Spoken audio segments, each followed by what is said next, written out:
Introducing Jungian Perspectives, Conversations in Depth, a podcast offered by the journal Psychological Perspectives, a quarterly journal of Jungian thought.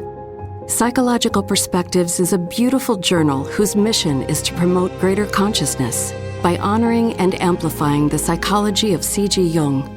The journal has been published since 1970, sponsored by the C.G. Jung Institute of Los Angeles. Jung said, "In the same way that the body needs food, and not just any kind of food, but only that which suits it, the psyche needs to know the meaning of its existence. Not just any meaning, but the meaning of those images and ideas which reflect its nature and which originate in the unconscious."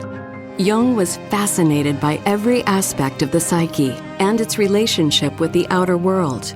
That fascination led him to explore not only dreams and fantasies, but also mythology and fairy tales, philosophy and fiction, as well as the leading science of his day, from anthropology to nuclear physics. Anything that touched on the psyche was his field of interest, and ours as well.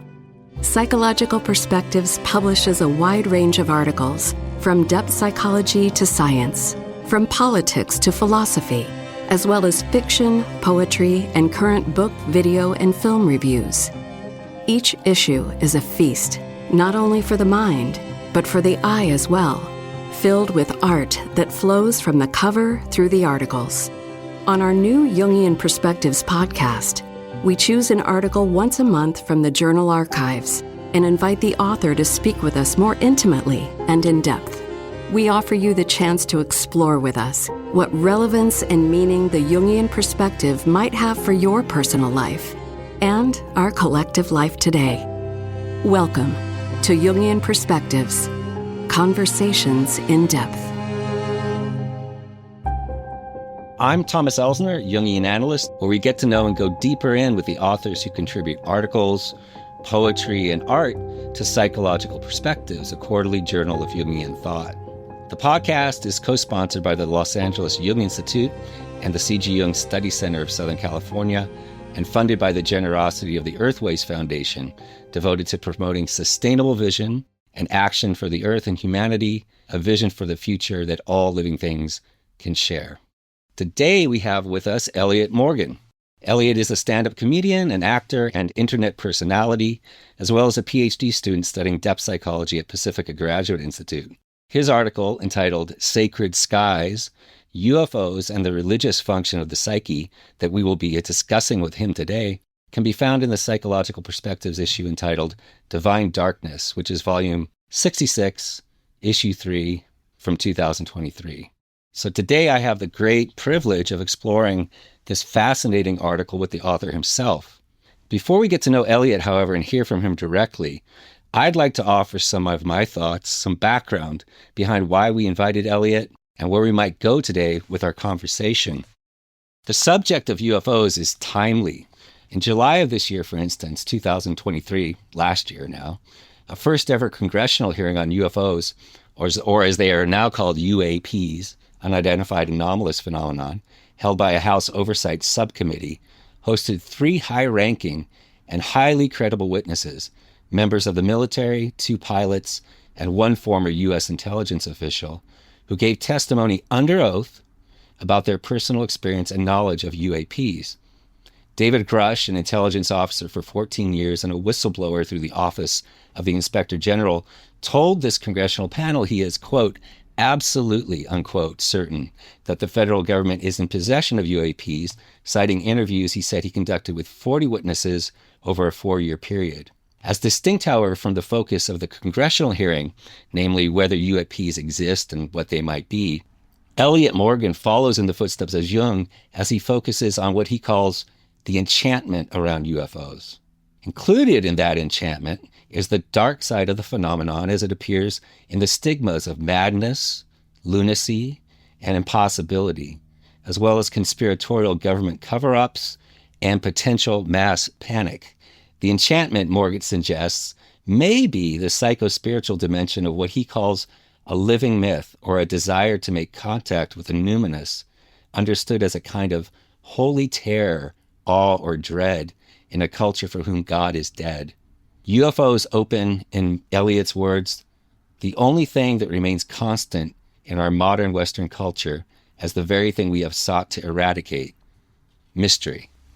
All right. Well, there's a lot there to get into and unpack today, Elliott. But before we jump in, maybe you can tell us a little bit about yourself, your background, your studies at Pacifica, and how you got interested in this phenomenon in the first place. Sure. Thank you very much. And thank you for having me. This is very cool. Congrats on launching this podcast.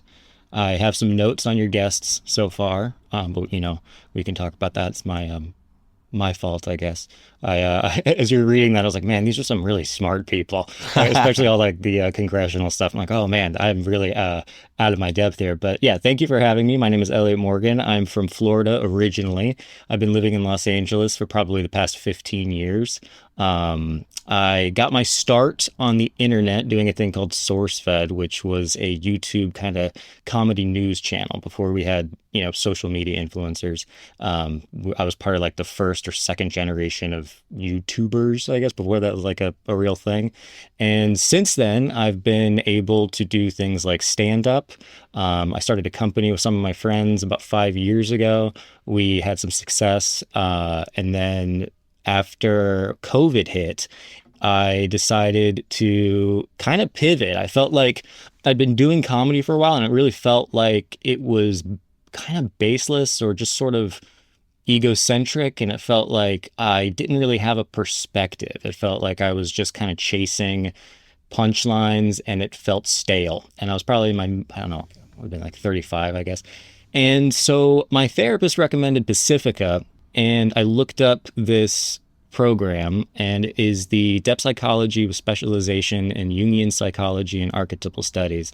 And when I saw it, I was like, I gotta do it. And I thought, well, this will take probably several years, and it's going to be a big commitment in many ways.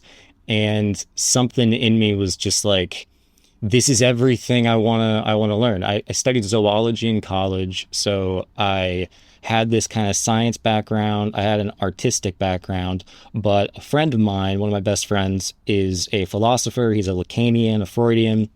And through him, I kind of found Jung and then this program. And I was like, okay, this is stuff that like I know for the rest of my life I will be curious about. And so rather than kind of just take from here and there, if I can find a curriculum and dive into it for a while, I was like, this is going to be, I think, worthwhile. And it appears to have been. So that's kind of where I'm at now. I'm in my first year still, technically, of dissertation work. Great. That's super interesting. Yeah. So your work at Pacifica has enabled you to dive into these subjects that sound like you've been interested in for a while. For sure. And a lot, I want to say it started with synchronicities, and I didn't even know what that word was probably, 6 years ago, 7 years ago. But there were ones that were so powerful, and I would talk about them on podcasts. And I remember some comments from our audience being, informing me like, this is what it's called. And it kind of piqued my interest. And that kind of, it was also part of a little bit of a snowball, I guess. Interesting. How about the UFO phenomenon? You want to say a little bit about how that started for you, what piqued your interest, how you got into this? Yeah, I think like a lot of people, it was definitely the 2017 New York Times article by Leslie Kean, and I believe Blumenthal is his name. So that was the initial thing. And then I went and had beers with a former pastor of mine. He's still a pastor, but he's not mine anymore. And we would get together and hang out. And I like offhandedly mentioned kind of getting interested in UFOs. And it turned out that he was just like an expert, and I was a brand new, initiate or whatever. And he recommended 2 books to me. One was The Supernatural, 2 words, Supernatural, by Jeffrey Kripal and Whitley Strieber. And then the second book was American Cosmic by D.W. Pasulka. And the Supernatural book kind of blew me away because I never read a book like that. And this was before going to Pacifica or anything like that. And I was brand new. And so the idea that you could have someone like Whitley Strieber, who wrote Communion, and these sort of like incredibly fantastic, weird stories about, waking up and there being little blue men around his bed.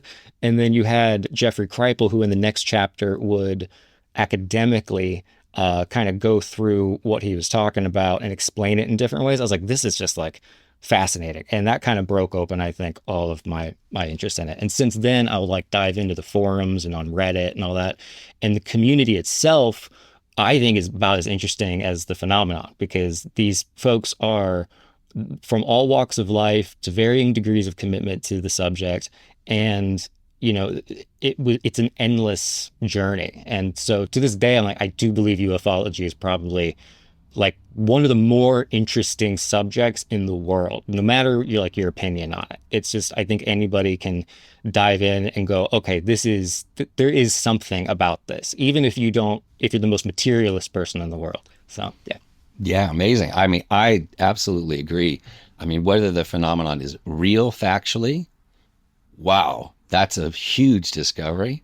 Whether it's all a delusion, yep, wow, that's a huge discovery. Or whether there's something in the middle that we don't understand yet, that's a huge discovery too. That's where I kind of come from with it. And I know in your article, Sacred Skies, the position you take, having studied depth psychology, is following Jung to focus mostly on the psychological, symbolic, or religious dimensions of the phenomenon and bracket the factual reality for the moment, which is something we can get into during this interview. Absolutely. Yeah. So maybe we can just start with that. As you say in your article, Jung wrote a book in 1959 called Flying Saucers, A Modern Myth of Things Seen in the Sky. And so in preparation for this interview, I reread that book, and it was pretty amazing to reread. I mean, there are two conclusions I came to immediately. Was one, Jung was really interested in the subject. Two, he knew a lot about it.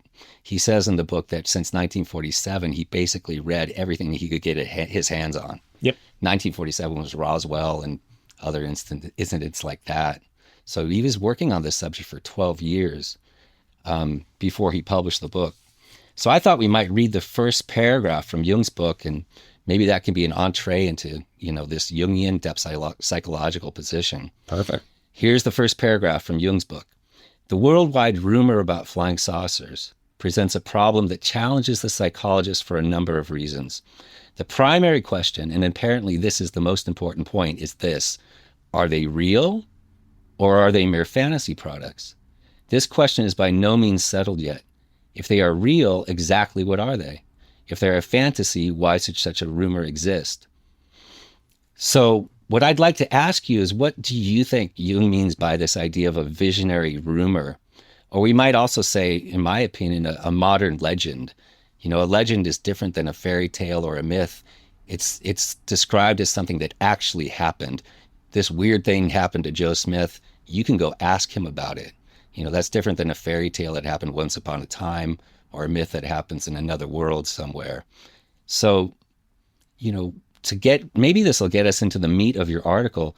What would you say is the psychic cause and the meaning of the UFO phenomenon as a visionary legend, or a rumor, as Jung calls it? Yeah, I think I'm really interested also to hear more about what you were saying regarding the legend versus myth versus fairy tale, because I hadn't heard that delineation before, and I really like that. Super interesting. In terms of a visionary rumor as well, I mean, what came to mind there was Hermes. And in my mind, and I think this goes to the final question that you asked, with the UFO phenomenon, it seems to me that there's definitely, you can think of it as a rumor, or whatever word you want to use, if you want to be conspiracy theory or whatever. There's like a purpose behind it. There's something, and as opposed to a regular rumor, which can be like self-aggrandizing, or it's for your own kind of satisfaction, kind of gossipy or whatever, which is great. But like a visionary rumor is like you're part of a current that's happening. Like there's something in the culture going on that is causing this in some way to manifest. And I think that's what's going on, basically. I mean, in my mind, because I don't think you have to be a Jungian or any particular kind of person to feel right now a kind of tension in the culture. And I think Jung also was kind of referencing the same thing at that time, post World War II and all that. And so people were looking for a kind of supernatural thing, a kind of new myth or a new meaning-making thing. And I think we're past the point where technology is not going to in some way like be a part of that. Because I mean, AI, you have people who, and I'm not like, super paranoid about AI. I don't think it's going to like destroy everything, but the people who do, there's a reverence to AI. They're like, technology and the internet is becoming its own kind of God, and I think that the UFO is kind of like it's a technological thing, but it's also potentially not. It can function as both. Like that is, I think, the kind of paradoxical core of the whole thing that kind of blows apart most people's typical Cartesian reality. Yeah, really interesting. Right. As Jung was saying, and I think you're saying too, in the modern world for which God is dead for most people, or traditional religious forms don't have meaning and zap and life and juice anymore. What happens to the religious instinct? What happens to the need to find meaning? And there's sacred skies. There's always been sacred things seen in the skies. And I guess what you're saying is today that takes a technological, form for us. Totally. Yeah. It seems like it's just funneling into a new kind of like, no one wants to believe in like an invisible. I mean, I'm speaking at potentially at a turn because I'm also coming from Los Angeles, and my friends are pretty rational people, and they're not so into this, the quote unquote weird stuff. But no one wants to really believe that there's like an invisible sky dad who is up above, who is detached from, the actual nitty gritty life. And I don't think that we have the luxury of believing that anymore. And so the UFO just seems like a container where you can be satiated without losing track, without losing hold of your reason. It can kind of be okay, they're extraterrestrials. They're traveling from different galaxies.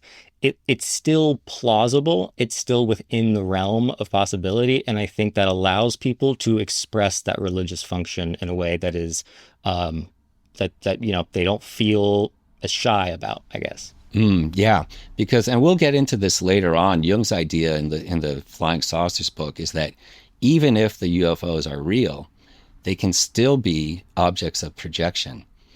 And like Jung says somewhere in there, even a tin can can become a fetish, and natural phenomenon have become the objects of religious projections throughout time. Right. So what we're focusing on, at least to start here, is regardless of their factual reality, they could be real, maybe they're hallucinations, but even if they're real, we could project archetypal dimensions of our unconscious. Our needs, our greatest fears, our greatest longings could be projected onto them, transforming them into perceived angels or devils, gods, saviors, apocalyptic, bringers of destruction, whatever. Totally. Yeah. I think I've seen that too, just on a personal level. I mean, I'm very wary of my own kind of opinions on these things because I'm going, how much am I projecting onto this? How much am I, and I'll talk to my Freudian friend and he's like, well, the circle shape is it looks like a boob, or the cigar shape is it look like a penis. And it's like, well, yeah, the Freudian sees that, and it's like, oh, I'm the more Jungian person, I guess. And I'm going, well, it's a trickster manifestation. And it's like, it's not the lines are blurred. I think you bring your own kind of opinion on it. And I think that it reminds me of the wave particle duality thing in physics, where your consciousness plays a role in what you're going to see. Or not see, for that matter. Great. Yeah, I understand that. So just to bring us back to your article, I'm going to quote you to yourself again. Oh, gosh. I'm sorry. You write here that your intention, quote, is to show how mystical experiences, whether the result of religion or science fiction, might point us towards a new paradigm in which paradox, contradiction, and even irreverence can be seen as manifestations of a newly dominant archetype in the collective Western psyche. And Jung said something very interesting in this respect in the first pages of his book, too, and I'll quote Jung now. He said, "It is not presumption that drives me to write this book, but my conscience as a psychiatrist that bids me fulfill my duty and prepare those few who will hear me for coming events which are in accord with the end of an era." So I think both you and Jung are focusing in on that mythic dimension of the phenomenon. You're saying maybe what we're experiencing in the phenomenon can be seen as manifestations of a newly dominant archetype in the collective Western psyche. And Jung seems to think something similar. So I'm just curious, what do you think Jung means by this, coming events which are in accord with the end of an era? And what do you mean by a newly dominant archetype in the collective Western psyche emerging in the phenomenon? Can you say more about that? Yeah, it's a bold statement. Bold statement, Elliott. It's too much. No, I think that my dissertation work right now, the working title is Kairos of the Trickster. And so I am basically imagining modern America more and more within the grip of the trickster archetype, which has been potentially, or at least in many manifestations, dormant for quite a while. But this idea of the Kairos, this kind of opportune moment, it comes from another passage from Jung. I believe he's talking about modern art in it, but I think it applies to now, where he says we are living in what the Greeks called the Kairos, or the right moment, opportune moment, for a metamorphosis of the gods, of the fundamental principles and symbols. And then he says later on, it's up to coming generations to take account of this change, lest humanity destroy itself through the might of its own technology and science. And I really love that quote, and I kind of took it, playfully, but also literally, of like, okay, I'm going to try to like imagine this particular motif as playing a bigger role than maybe it has in the past. And then that also, I think, there's a healthy amount of projection on my part, because obviously the trickster is connected to comedy and irreverence and all of that. But when you look right now around, at least here, I do think that there is a reversal or an enantiodromia, to use a Jungian word, of our values and symbols. And I've felt it in my personal life in pretty much every register, I think. Like, I have gone from, this particular mode of thinking to a totally opposite one in almost every area. And not only that, I also see in people, like we were talking before we started recording about the Daily Show interview with Lou Elizondo. I think, and then in my coming up through doing comedic news, I think people trust comedians more than they trust journalists and experts very often. And I don't think that's necessarily a good thing by any stretch of the imagination, but I do think it's happening. And I think that, you have political figures that clearly have trickster-like qualities. And there's almost this distrust of truth that has been, academic truth or any of that stuff. There's a kind of suspicion.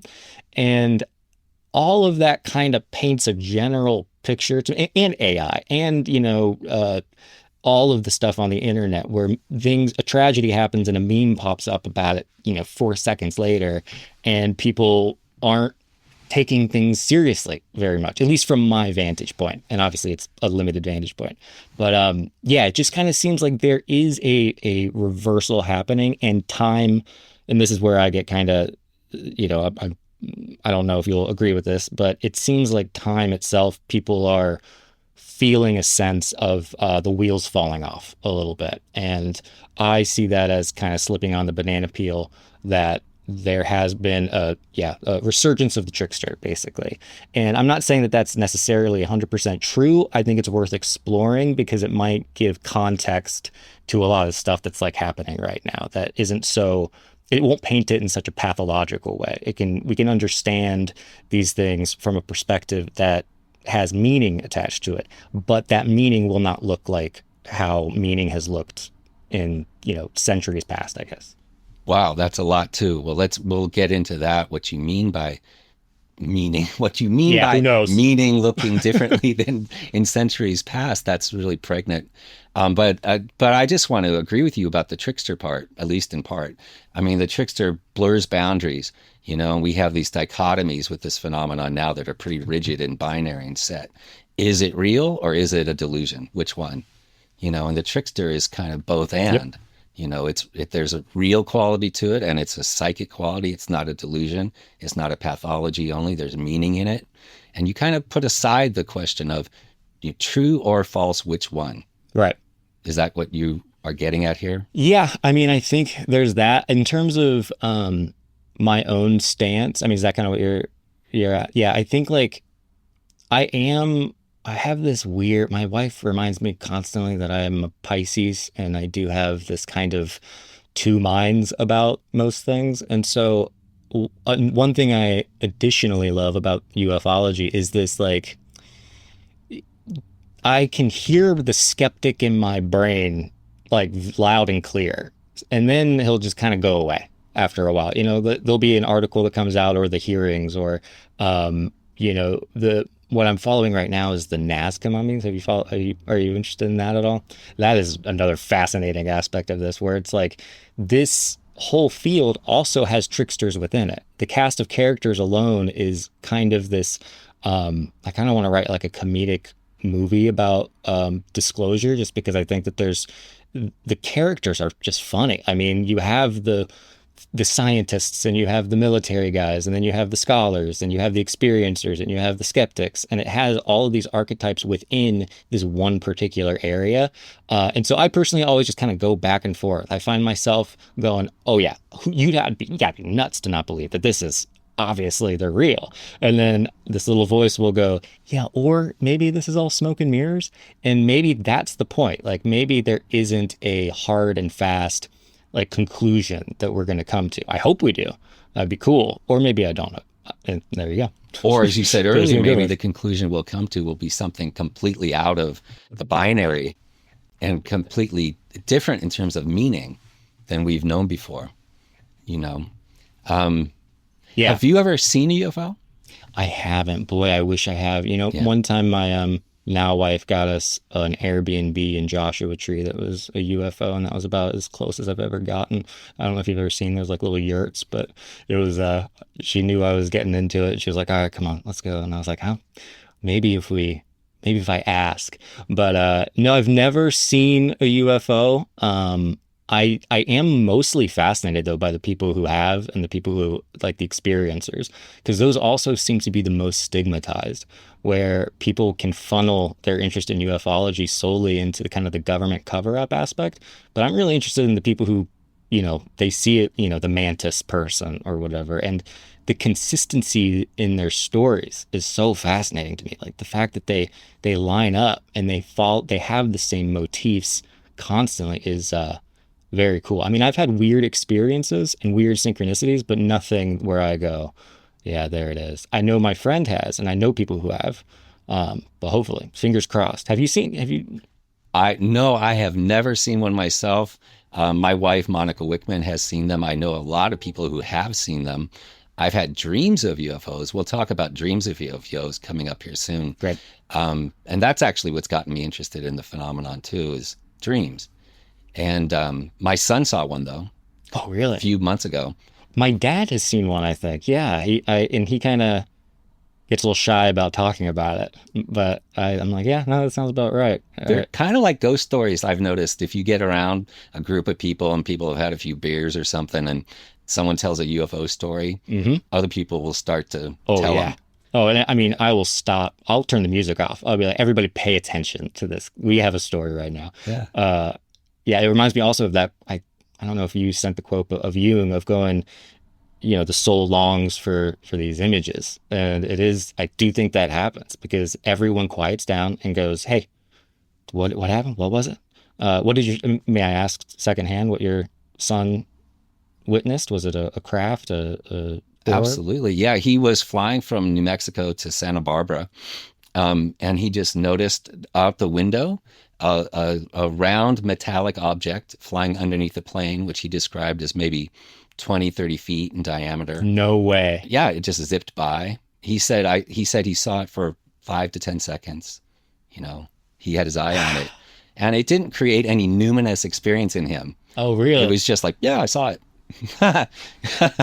Well, but he did see one, and he's not a person who's prone to making stuff up like that.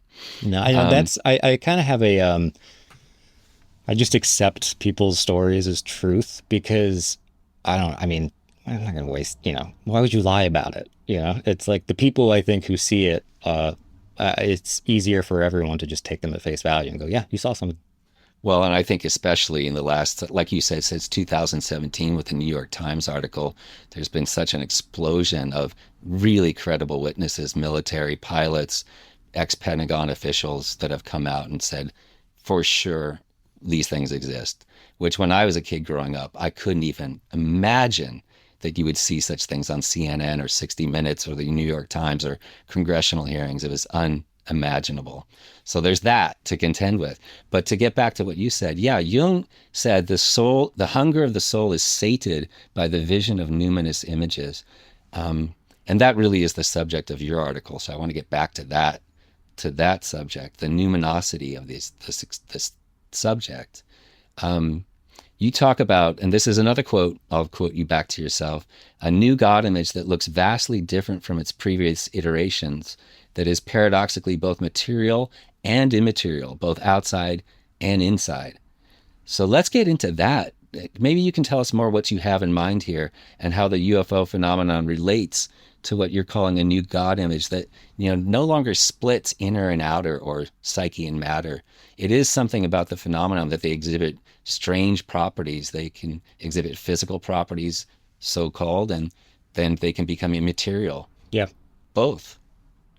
Yeah, I'm thinking of Jeff Kripal here and his filter thesis, which I mentioned a little bit in the article, but the filter thesis idea relates, I think, to the other thing I was thinking of, which is it's kind of a brain-breaking thing. Like it does transgress the boundaries in such a way that I think is needed right now, especially if you look at, say, the ecological crisis.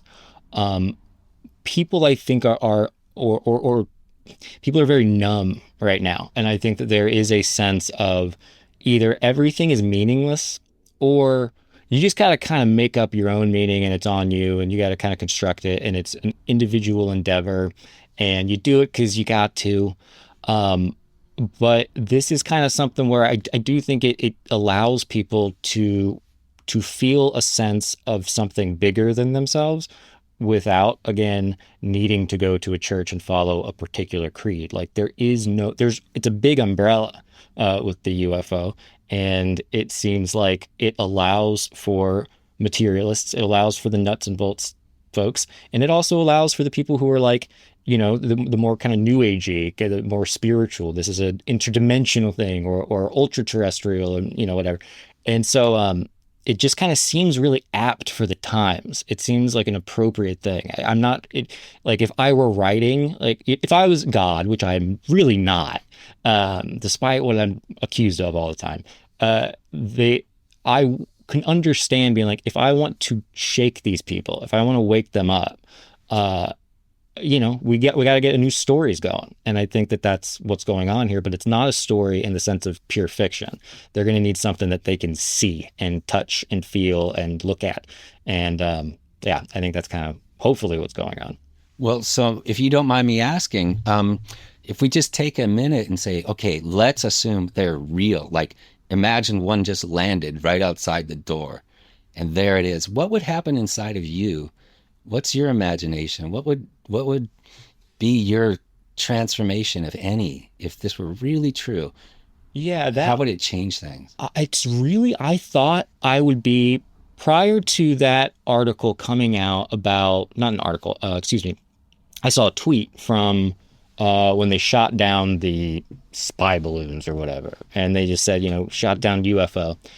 And I remember I was actually it was Valentine's Day, and I was with my wife, and we were at a Penn and Teller show, and we were waiting for the magicians to come out, and I see this on my phone, and I did feel fear. Like I felt a kind of churning in my stomach, and it was kind of I like my life. I like, being around my family, and I like things. We have problems, but this will upend everything. And prior to that feeling, I had always been like, come on, like we'll be fine. It'll be all right. No, there's not gonna be mass panic.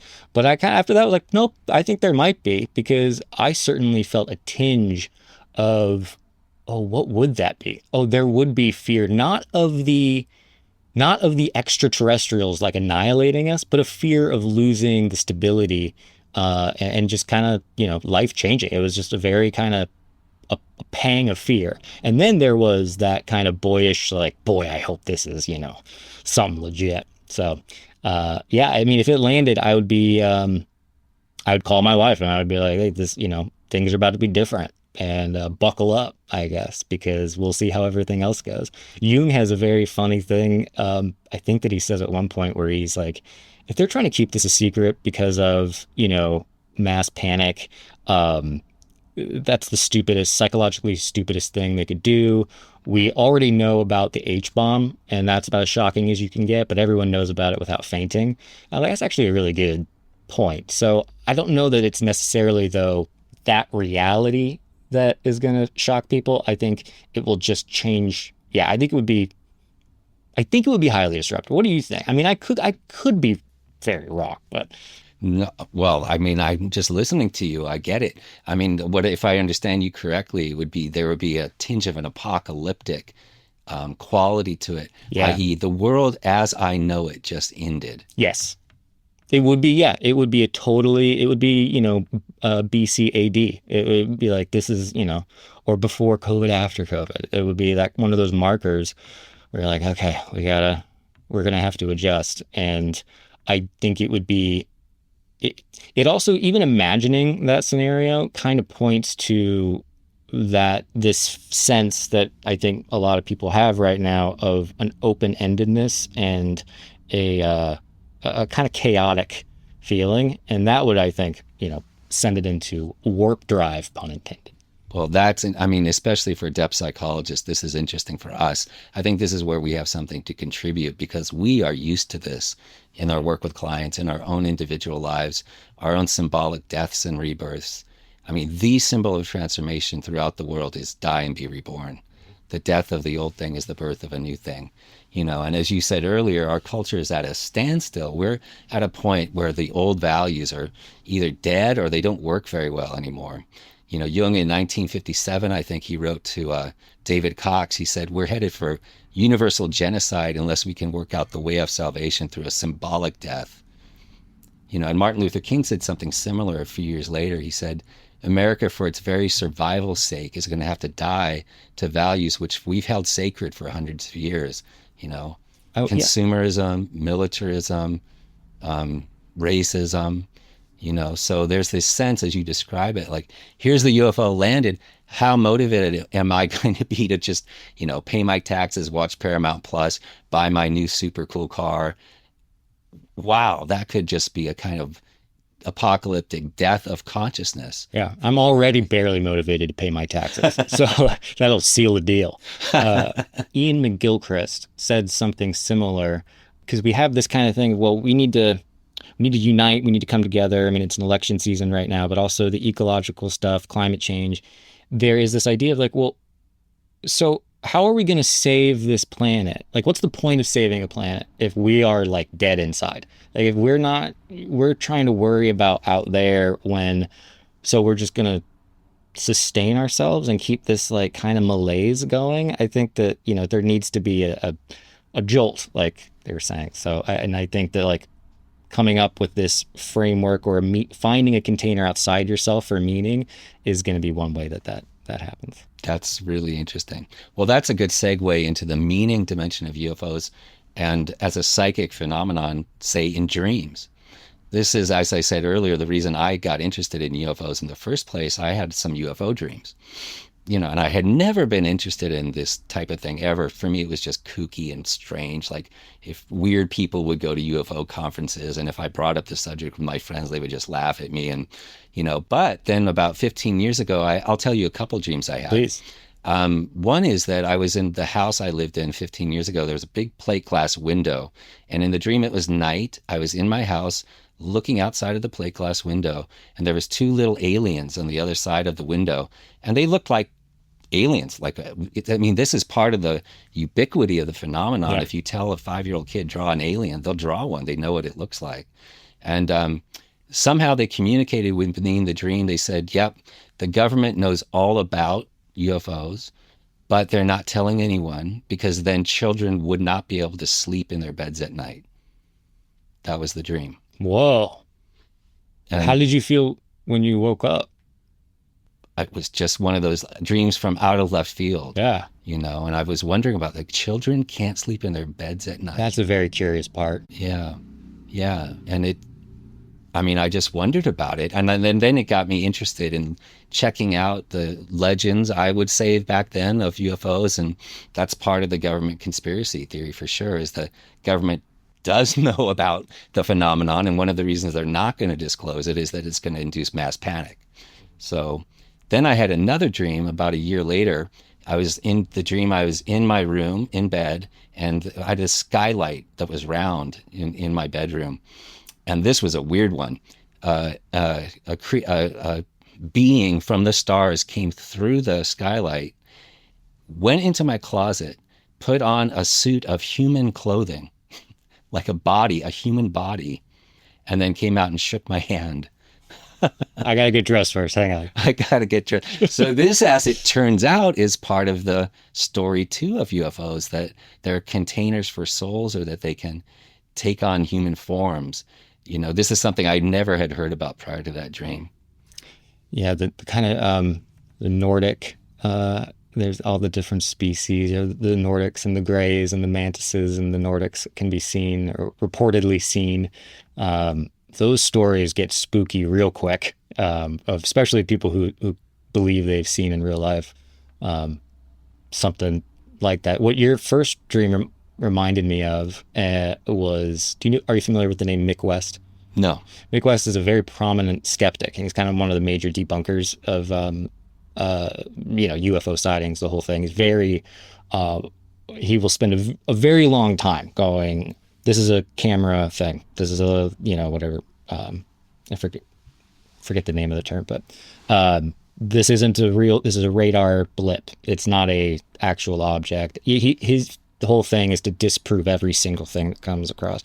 But when he was a kid, he had I believe a nightmare of seeing an alien land, and I think he talks about how it did terrify him for quite a while. And the idea, when you said that, they said children won't be able to sleep at night, and then this guy has this dream and then grows up and becomes one of the bigger skeptics / debunkers, it seems like there's some kind of connection there. Interesting. As we're talking, it just came into my mind that one of my favorite books as a kid was Arthur C. Clarke's Childhood's End. Oh, I don't know what that... it's a great sci-fi book. It's a story. It starts off with the UFOs appear in the skies over major metropolitan cities, and they just hover there, and everyone sees them. And the narrator says, this is the start of a new age of human history. Wow, cool. Like everything, like you just said, before and after. Everything before led up to this, and now everything's new. And the title of the book is Childhood's End. Yeah, that's a great title. So it has something to do with the evolution of human consciousness, this image in his book. I was last night asking my wife if she wanted to watch a movie, which she never does, and she prefers documentaries. And I was like, well, we could watch Arrival. Have you seen Arrival before?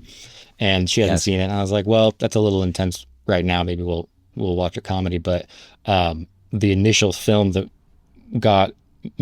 that's kind of cemented my interest in the phenomenon was the documentary, The Phenomenon, on Amazon. Did you see that? That's the Fox's second, I believe, documentary. But it was interesting too to watch that with my wife, who was only tangentially interested in the topic, because it kind of gives a view of how will kind of people who aren't familiar with this topic react to this. And she had a very kind of, okay, they're real, like, that's okay, all right, I got it. And it was kind of a done deal. And then I'm sitting here like diving into all this literature and diving into all these stories and going like, I just can't figure this out. And she's like, no, I get it, all right, you're sold. And I was like, man, wish I had that. But anyway, that's not unrelated. No, but this is a great story because it shows the difference you're bringing out in your article between just the fact, whatever it may be, and then what we project into that fact. Yeah. So this is what kind of seems to me to grip you, sacred skies. There's the return of the sacred here for you. It's a re-experiencing of something numinous that isn't just factual. Yeah, they exist, whatever. Opposed to, oh my God, they exist. They exist. And what could they be? And what does this mean for human consciousness and our role in the universe and for God and our sense of meaning?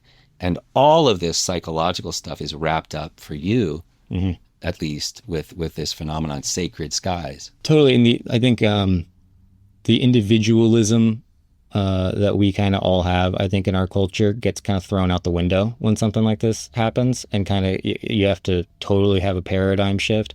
And I know as a kid, I mean, not as a kid, I mean, I had I grew up in a church, Pentecostal church, which is they're not in short supply of weird experiences and weird stuff. But then as an adult, that was when, and I mentioned in the article, seeing the shadow person and seeing, and in that experience later, ironically, I talked to my former pastor about that at that time as well. And he was kind of, it was sleep paralysis, which is a classic explanation. And it probably was. I'm sure that is exactly what it was. The experience of it on a firsthand perspective was not that at all.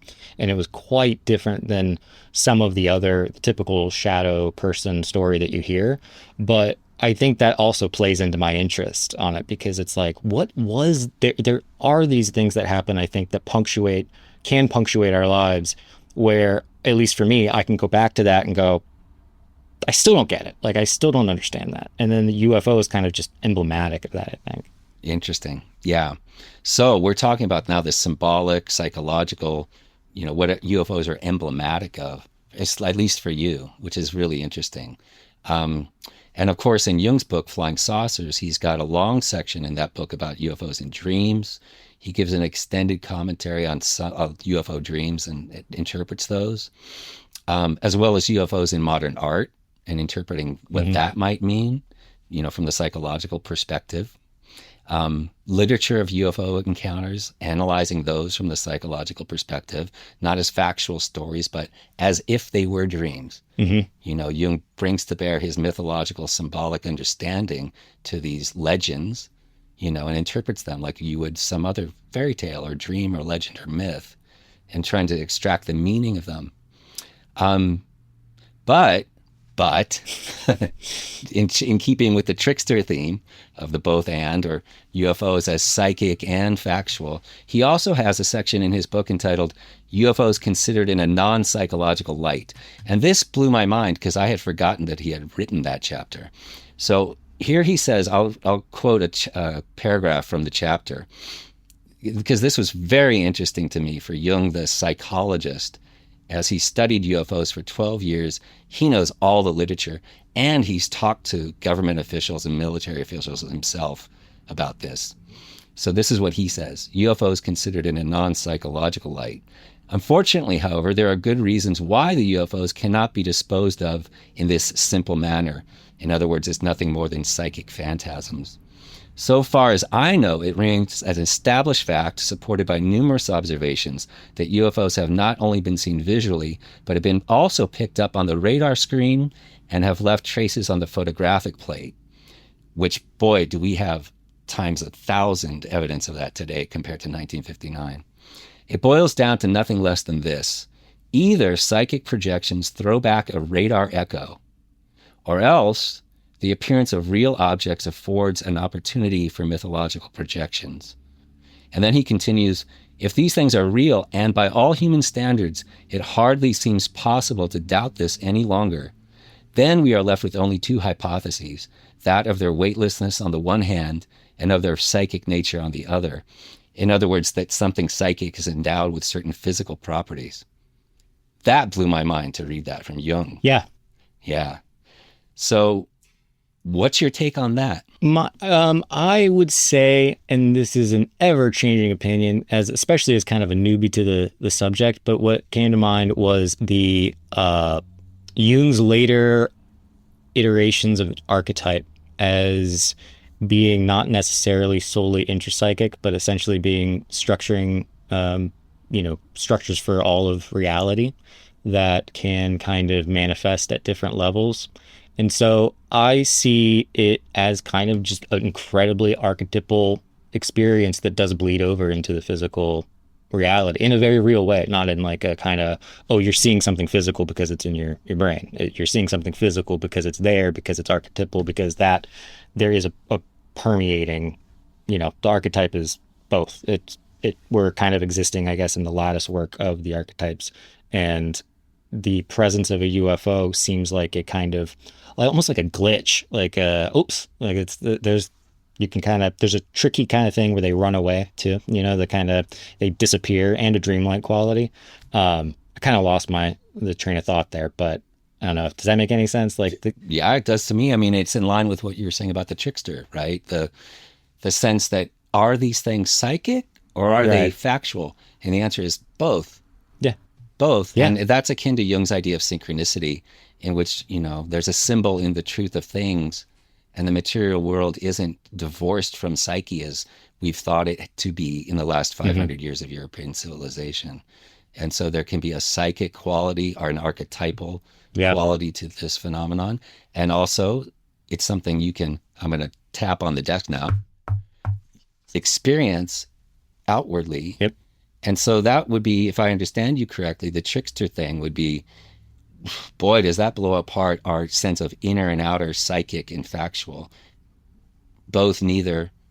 Yeah.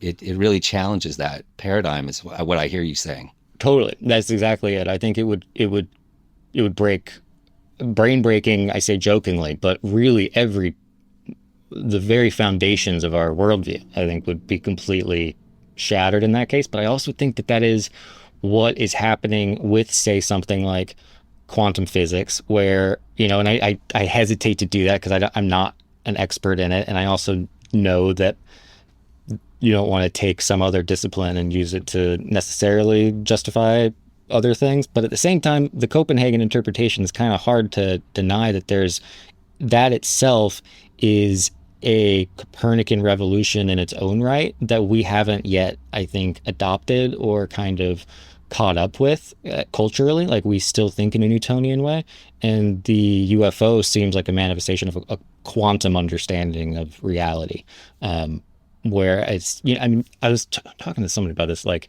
we still say sunset and sunrise, like, even though the sun never sets and never rises. And it's like, we are very slow, I think, to adopt new pieces of information, even when we know scientifically what might actually be going on. Our language doesn't catch up with it as quick. So I think that, if you think of it as in terms of synchronicity, in terms of quantum physics or Bohm's kind of implicate order, then you can it's almost like you can sketch out a world where, okay, this is kind of, this could be legit in a scientific way. We could, not legit, we could conceptualize it potentially. Have you read Imminent yet? I haven't read the Lou Elizondo's book, but I did hear the interview on The Daily Show about his book. Yeah. Excellent. But he has kind of a chapter in it that now where he's kind of going through the scientific hypotheses around it and kind of how they're working on making sense of all this. And it's essentially, they kind of rely on quantum physics and they rely on relativity, and they go, okay, this is how we can understand all of these different observables. But it still sounds very broad strokes. So that's where the skeptic in me kind of pops in and goes like, still not, I don't know. I can kind of see myself poking holes in it, but yeah. Yeah. Well, I mean, maybe this is a place to kind of end up with the depth psychological perspective, right? Edward Edinger, the Jungian analyst, wrote a book, The Apocalypse Archetype, and he talks in that book about how we're, as a civilization, we're reaching the end of the world as we know it. And something is brewing on the horizon, and it better, because, we've got a lot of problems. And if you think of the ecological crisis and the problem of war and civil wars, endless wars, the way that our splitting of inner and outer has created an ecological problem. We could go all the way down the line, the breakdown of traditional religions. It's also cliche because we all know it so well. But this was Jung's idea too, that we're at the end of an era here. And perhaps this phenomenon of sacred things now seen in the skies, or as you put it in your article, more specifically, numinous dimensions that can be good and bad, terrifying as well as beatific, right? Horrifying as well as salvific. Yep. Is appearing now as a sign that something is needed to change in human consciousness. That could be synchronistically part of the equation here. I think Jung in his book Flying Saucers said as much. So I guess maybe what we can do is meet back up in 5 or 10 years and revisit and see see what's happened. And this is the Elliott? part where I take off my human suit and reveal that, surprise. I also think just the transgressive nature, like I was thinking about Whitley Strieber and the kind of archetypal note that he hit with communion, where you got tens of thousands of letters from people, and also started the stigma of the probing, because he wrote very openly about that and his experiences of going up there and how traumatic that was. Like, some of the stories of experiencers are not pleasant, like they're horrible. And that also, forces us to look at our own kind of morality and look at our, how we kind of view what's right and wrong. And I think that, it just kind of, I don't know if there's an area that it doesn't challenge in some way and doesn't kind of transgress. And that also is a very trickster kind of quality. Absolutely. The trickster is the antithesis of the saint, right? Yeah. So the trickster, Satan for some. For some, the trickster is like that, or, the opposite of the qualities that everyone thinks is good and true. Mm-hmm. So here we are. Boy, the UFO phenomenon certainly is that. It's crazy, madness, irrational. Yep. It's sort of like the philosopher's stone is found in the shit, right? Totally, yeah. Where's the new thing going to come from? And it might come from, as you're suggesting, what we've disregarded, what looks crazy, what is the antithesis of our conscious values, what no one wants to talk about. Maybe that's where the new thing is going to appear for us. That would be the trickster for me. I agree. Well, so interesting. Thank you so much, Elliott. Unless there's anything else you want to say or add before we stop. I mean, I could keep talking about it for about 7 hours, but I should probably go see how the football teams are doing. But yeah, this has been wonderful. And thank you very much for having me. Truly, this has been awesome. It's been awesome to have you. Thank you so much. Thank you. Okay, bye. We hope you've enjoyed this episode of Jungian Perspectives, Conversations in Depth. Jungian Perspectives is presented by the C.G. Jung Institute of Los Angeles and the C.G. Jung Study Center of Southern California. New episodes post monthly. Please visit our website, jungianperspectives.com, to learn more about upcoming episodes and look for us on YouTube and Spotify. We are a project of the journal Psychological Perspectives. To access the journal online at a preferential rate of $37 per year, please contact societies@t&f.co.uk. To subscribe to both the print and digital versions of the journal at a discounted rate of $85 per year, 4 issues, please go to junginla.org/media/psychological-perspectives. Jungian Perspectives is hosted by Tom Elsner, edited by Rick Such at Earshot Audio Post, and narrated by Kirsten Kairos. Funding made possible by Earthways Foundation, promoting a vision for the future that all living things can share.